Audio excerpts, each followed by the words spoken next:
This clip is brought to you by SaveWithConrad.com.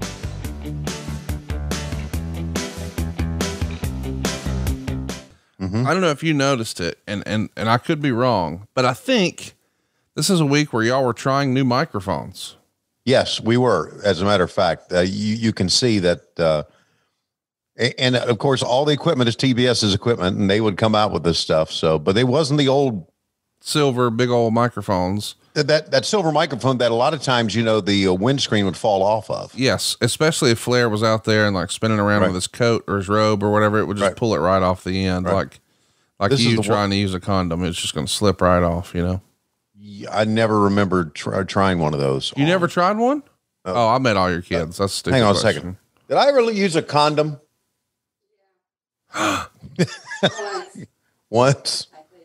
You think? Okay. Once, she thinks. I don't know. Maybe you should have used it once more for Jobber Schiavone, but continue.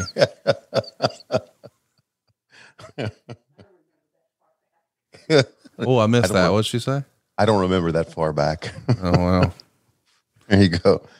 What else talking about? We're talking about the windscreen coming off the new microphones. This windscreen was kind of square and had a round cap on it. And so it just locked down on the microphone. And so it wouldn't fall off. So I'm thinking that had something to do with it. I'll tell you this, it's a much more sensitive mic. As you're adjusting your grip, you can hear it. Right. And that's obviously less than ideal because you can do whatever you wanted with that old silver one. It's going to pick up what they're saying, but not your hand maneuvering. Right. But buddy, when you've got a microphone that it feels like it's down in here in the base, yes. As you adjust your gross or your grip, you're just going to ruin the audio. That's how it always happens. Once you adjust your grip, things change. Hey, here's my question. I mean, and I'm not saying this to be funny. I'm not saying this to pick on. I'm really trying to understand. If this is TBS equipment, and Lord knows eventually Turner's just going to straight up own the whole wrestling promotion, and we would still sort of poke fun at the production. How did Vince McMahon, who just owns a wrestling company, somehow have better production than an actual television company? I just don't get it. Well, first of all, with the exception of there was another live show they taped. It was like a funny talk show. What was that called? Tuesday Night Titans. No, I'm talking about TBS. Oh. A guy had, somebody had a talk show on TBS. Oh, it was not a talk show. It was a comedy skit show. You remember Jan Hooks, who was on Saturday Night Live? Yeah. And she's no longer with us. Really funny girl. She was on Pee-wee's Big Adventure. What about Tush? That's exactly what it was. Bill Tush. Okay. TUSH is the name of the show. Right. With the exception of Tush and us, they didn't do live stuff there. It was a studio these people were very inexperienced in doing TV. And again, like I told you many times, they brought in, the kids who work there. Would you like to run camera today? Sure. Would you like to be a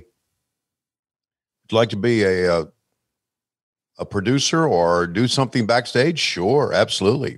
How about a stage manager? Yeah. I mean, so it was a very, very inexperienced crew, and TBS was known for the Braves. And they had a crew there to the Braves. The Braves crew didn't really work for us because they had baseball. And with the exception of us, they were a TV station that kind of just put up Andy Griffith and rolled tape, right? So, and Vince was smarter than us in many ways. He knew that when we would pay guys hundreds of thousands of dollars, the old school way, he would pay production people and get great production people in there. His production people came from Baltimore, you know that, with Nelson Swegler and his crew. And Kevin Dunn is from Baltimore. And they had a production house there that knew how to do TV. We were just a bunch of old school jackoffs. Right. That's what it was. Hey, it's Conrad Thompson. Thanks for checking out the podcast here on YouTube. Be sure to hit the subscribe button and the notifications bell so you get a notice anytime we upload some new content. And go save yourself some money right now. If you're in a 30-year loan or you have credit card debt, it's not a matter of if I can save you money. It's a matter of how much. Find out right now for free at SaveWithConrad.com.